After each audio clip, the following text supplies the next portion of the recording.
The surprising effects of pregnancy. I've been pregnant 2 times now, so let's see how much I really know about pregnancy.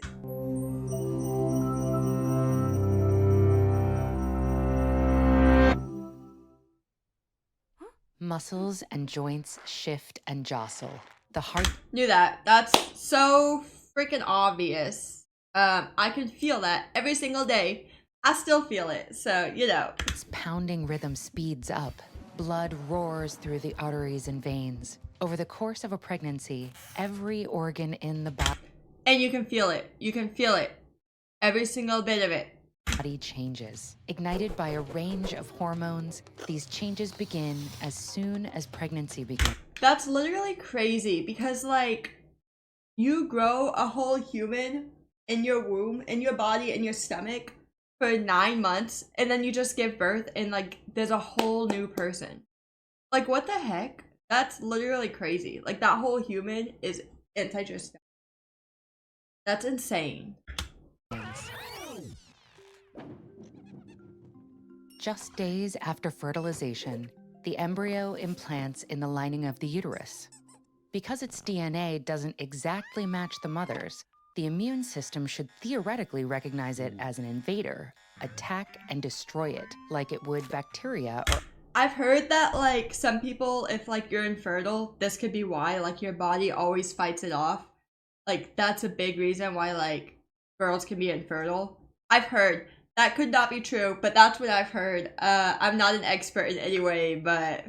or other harmful microbes. That's the challenge. The mother's immune system needs to protect both her and the fetus, but can't act as it usually does. What happens is not as simple as decreasing the immune response. Instead, it's a complex interaction we're just beginning to understand, involving many different types of immune cells, some of which... Yeah, because it's so crazy. Like, how can you understand every single little bit of what happens during pregnancy? Because there's so much that happens. And, like, things like this, it happens to everybody, but there's, like, symptoms and stuff that only certain people get. Not everybody gets every single symptom. Seem to protect the fetus from attack by other immune cells. So I guess if you don't have, like, that aspect of it, that's what can make you, like, infertile. That makes sense. That does make sense. The body also creates an antibacterial plug made of mucus on the cervix, which keeps germs away and stays sealed until labor. As pregnancy progresses... And that's when your water breaks. Whenever that leaves, your water breaks, and you go to the hospital, and you have a baby, and then they send you home with said baby, and you literally are just supposed to raise them. Like, especially with your first kid, never had a kid before, never raised a baby, like, you don't know how to do any of that. Like, obviously, like, you can take classes and stuff, like, you can be, like, taught how to, but, like, you need to learn how to, like, it's different when you're actually doing it. So, like, that's just crazy. All of a sudden, that plug falls out, your water breaks, you go to the hospital, and you come home with a baby. That's literally crazy to me. Like, I did it twice, and it's still crazy to me. The uterus expands upward and outward with the growing fetus to make room. And that's how you get a bump. Cute little baby bumps. Hormones called progesterone and relaxin signal muscles to loosen. The muscles that propel... Dang, I didn't know that. I thought it was just pushing your stomach out and, like, you're just growing. Like, that's just what had to happen. It's just like it just grew. That way, it's like how you lose, like, your little, like, stomach little fat afterwards is you just, the muscles, like, tighten back up. So, like, it makes your stomach go back. That's what contractions are, aren't they? It's literally just, like, your stomach tightening back up, trying to, like, get back to normal. And it's just, like, pushing the baby out in the process. That's crazy. I've never thought about it that way. Food and waste through the digestive tract also loosen, which makes them sluggish, causing constipation as passage through the tract slows down. That's crazy. That did not happen to me either time that I remember. It could have happened and I just forgot, but I'm pretty sure that didn't happen. That's weird. Loosened muscles at the top of the stomach might allow acid to escape into the esophagus and that's how you get morning sickness. Yeah.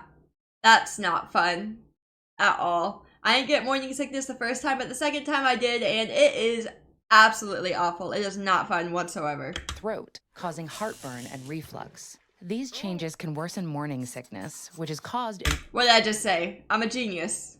part by the hormone HCG and can also happen My face is so yellow, y'all. It's still yellow. at other times of day. As the uterus grows, it pushes on the diaphragm, the muscle Yeah, and you can't breathe because it's pushing on your lungs. And your lungs are like, they can't expand all the way. And like, you feel like you're taking like short breaths, you know? And you just can't breathe all the way. And that's not fun either. that expands and contracts the chest with each breath. This limits the diaphragm's range. To compensate, the hormone progesterone acts as a respiratory stimulant, making the pregnant woman breathe faster so both she and the baby can both. Really? That's really weird. What the heck? I've never heard about that before either. I don't remember breathing faster or anything when I was pregnant than I normally would. I feel like I breathed the same. It was just harder to take breaths sometimes. That's kind of crazy to me.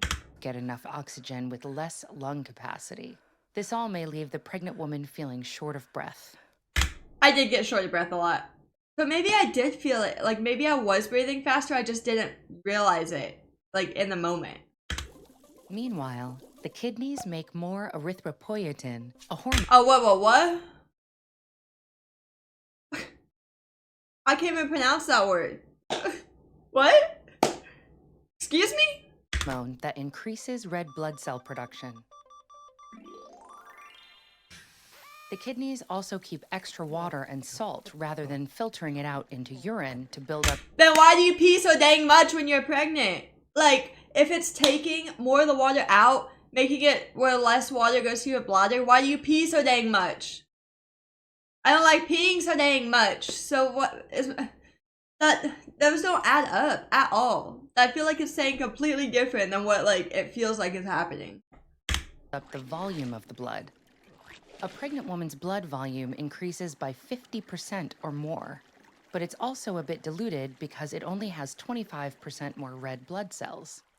Usually, the body makes blood cells using iron from our food, but during pregnancy, the fetus is also building its own blood supply from nutrients. Basically, the baby takes all the nutrients from the mom, and the mom is always hungry, never can get enough food, and just, yeah.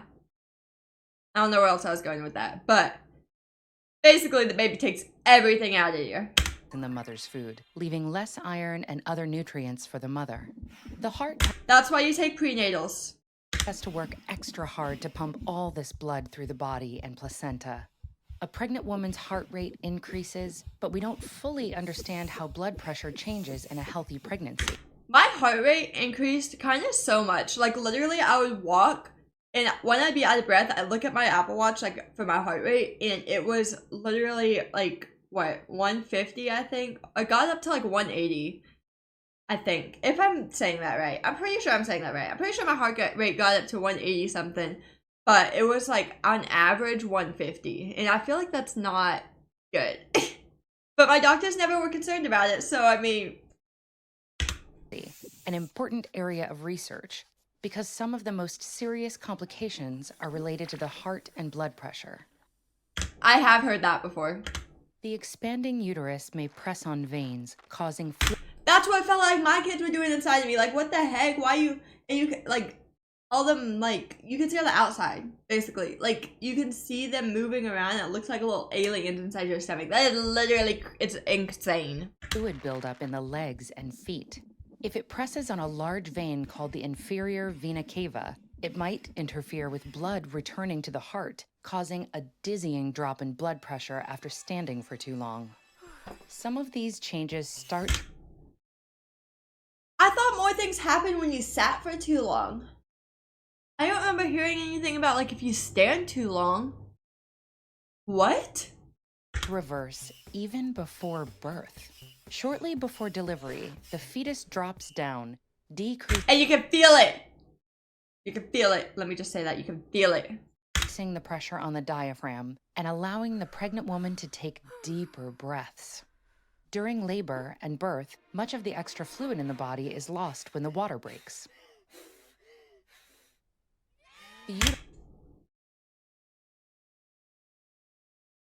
So when you lose all the extra fluid, is it just the buildup of stuff that didn't go to your urine? So basically it's a big fat mess of you peeing yourself. Oh my gosh, I'm pink now. Uterus shrinks back down in the weeks after birth. Like the rest of the body, pregnancy affects the brain, but its effects here are some of the least understood. Recent studies show differences in the brain scans after pregnancy and early parenting and suggest that these changes are adaptive. That means they could help with parenting skills, such as an increased ability. That's literally like what they say with like your mother's instinct. Like, you just know what to do. It feels like it's like you're literally pregnant and you're like, oh my gosh, I don't know how to be a parent. I've never done this before. Till you give birth and you're like, oh, I got this. To read facial cues since babies can't talk. The lack of information about pregnancy's effects on the brain highlights a general truth. Historically, almost all the research around pregnancy has focused on the fetus rather than the pregnant women. Literally.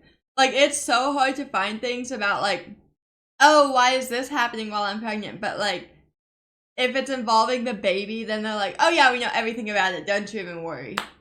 But, like, that's literally crazy that they literally just do not know what's happening to, like, when we get pregnant. That's insane. Experiences of pregnancy vary widely. And there's such different, like, things online that, like, oh, what you can and can't do during pregnancy. It's just, like, everything is so different. And it's, like, which one's right, which one's wrong? I don't know what I can and can't do because everything says something different. Within the range of healthy pregnancies and due to complicating health conditions. New research will help us understand why and develop effective treatments where necessary. In the meantime, every pregnancy is different, and it's important. Facts. Even my 2 pregnancies, both the pregnancies were completely different. I had a boy and then a girl, and literally, I don't know if it's the genders that, like, makes it where they were different, but, like, my 2 pregnancies were 2 completely different things. When I was pregnant with my son, I literally, like, it felt like I had, like, no symptoms. I did have pregnancy symptoms, but, like, it felt like everything was basically normal other than I had a bump. And, like, something was kicking me inside, but, you know, that's fine. But, like, my second time, I had so many more symptoms. It was literally insane. Important to consult a doctor with any specific questions. Today, yeah, my doctor, I called him all the time. Well, on the little patient portal thing, I was messaging my doctor every single thing that was happening to me. I was like, hey, is this normal? Why is this happening? What am I supposed to do when this happens? It was probably super annoying, but, like, I was so paranoid. We're turning an exciting corner as more research is devoted to the astounding biology of pregnancy. In the last 40 years, more than 5 million babies have been born using in vitro fertilization. Using what? I don't know what they just said. That was literally a crazy video because I feel like I didn't know a lot of those things that, like, happened during pregnancy, but I also feel like I knew so much because when I was pregnant, both times, I was literally on Google. I know, don't look at Google. I did it. I was looking at Google, alright? I was looking at Google all the time, like, why is this happening? What is this doing? Like, what to expect in pregnancy? Like, literally every little thing I could think of that would pop up, literally everything I was looking up all the time because I was so stressed, especially my first time because I was 17 and pregnant. I was pregnant at 17. Like, that was kind of scary. I didn't know what to expect, but it all turned out good. And pregnancy, I feel like, personally, for me, pregnancy isn't as bad as a lot of people say it is, but I do know that everyone has different experiences, and pregnancy affects everybody differently. So just because one person has an easy pregnancy doesn't mean everyone will have an easy pregnancy. Just because one person has a really hard pregnancy doesn't mean everyone will have a hard pregnancy. It's just different for everybody. Everybody's different. Thank you so much for watching. I hope you enjoyed. And don't forget to let me know down in the comments if there's anything in this video that you didn't know about pregnancy. Don't forget to subscribe and hit that little bell so you don't ever miss a video of mine.